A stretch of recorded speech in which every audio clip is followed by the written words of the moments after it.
नमस्कार, आप सभी को मेरा प्यार से राम राम। आजकल हमारे देश में एक मुद्दा बहुत गरमाया हुआ है जिस पर लगातार चर्चाएं हो रही हैं। तो आज हम उसी पे बात करेंगे। यूसीसी, यूनिफॉर्म सिविल कोड, यानी कि समान नागरिक संहिता। अब ये क्या है यूसीसी? यूसीसी मतलब आसान शब्दों में कहें तो one nation one law. UCC में कुछ जरूरी मुद्दे जैसे विवाह, तलाक, गोद लेना, संपत्ति में अधिकार और भी बहुत सारे मुद्दे।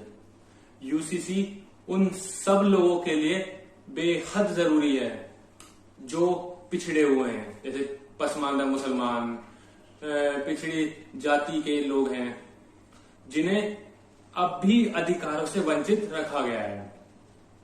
तो हमारे देश में कभी भी कुछ अच्छा होता है तो कुछ विरोध लोग जरूर करते हैं अपनी रोटी सेकने के लिए, अपनी राजनीतिक रोटी सेकने के लिए। तो इसका भी उतना ही विरोध हो रहा है, चाहे वो कुछ राजनीतिक पार्टी, राजनेताओं या फिर एक मुसलमानों का हमदर्द कहने वाला all India Muslim personal law board, जो पूरे देश में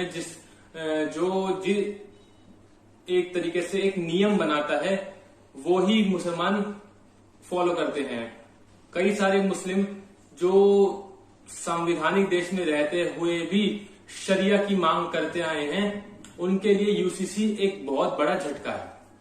अब झटका उनके लिए है और फायदा, एक सकारात्मक प्रभाव पूरे देश के लोगों पर पड़ेगा। सकारात्मक प्रभाव उन महिलाओं पर पड़ेगा जो घर के अंदर बंद हैं, जो कहीं ना कहीं अपने अधिकारों से वंचित हैं।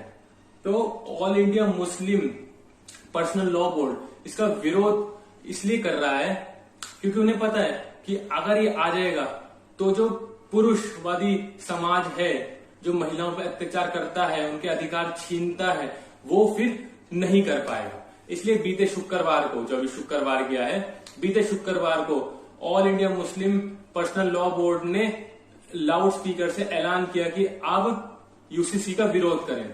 अब क्यों करें ये नहीं बताया। तो बहुत सारे लोग हैं जो कहते हैं कि पहले इसका ड्राफ्ट आने दीजिए, उसके बाद हम कुछ फैसला लेंगे। जो कुछ समझदार, जो कुछ पढ़े लिखे हैं कि बेमतलब में विरोध करने का कुछ फायदा नहीं है। तो इसलिए उत्तराखंड सरकार ने इसके ड्राफ्ट के लिए कमेटी तैयार करी, जिसकी अध्यक्षता रंजना प्रकाश गोगोई जी के द्वारा की गई।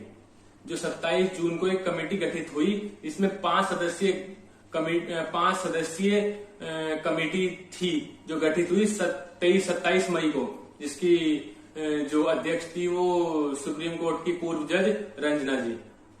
और इसका जो ड्राफ्ट है वो 30 जून को तैयार हो चुका है। अब बस इंतजार है इसका ड्राफ्ट जो है वो मुख्यमंत्री जी को सौंपने का। तो तैयारी ये है कि हमारे देश के गृह मंत्री अमित शाह जब उत्तराखंड का दौरा करेंगे तब ये ड्राफ्ट उनके सामने पुष्कर सिंह धामी जी को सौंपा जाए। और इसी ड्राफ्ट के बाद जब यूसीसी आएगा, उसकी तर्ज पर भारत में, पूरे भारत में एक ड्राफ्ट तैयार होगा। उसके तर्ज पर उसके बाद ही यूसीसी पूरे देश में लागू किया जाएगा। तो भारत में फिलहाल इकलौता देश है गोवा जहां पर यूसीसी लागू है।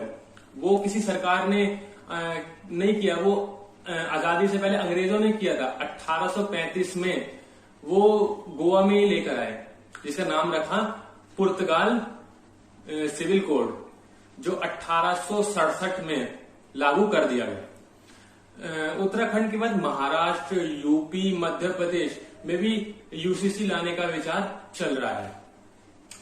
तो मेरा मानना है, इससे पहले पिछले साल इससे पहले मार्च में उत्तराखंड सरकार ने लोगों के जो विचार विमर्श, जो उनकी सलाह है वो ऑनलाइन ली, जिसमें 2,31,000 लोगों ने अपने सुझाव दिए। उसी तर्ज पर केंद्र सरकार ने भी 13 जुलाई तक लोगों के सुझाव मांगे हैं। तो आपका क्या इस पे सुझाव है, आपका क्या मानना है, आप जरूर बताएं। और आप चाहते हैं यूसीसी आए या ना आए, आप ये भी बताएं।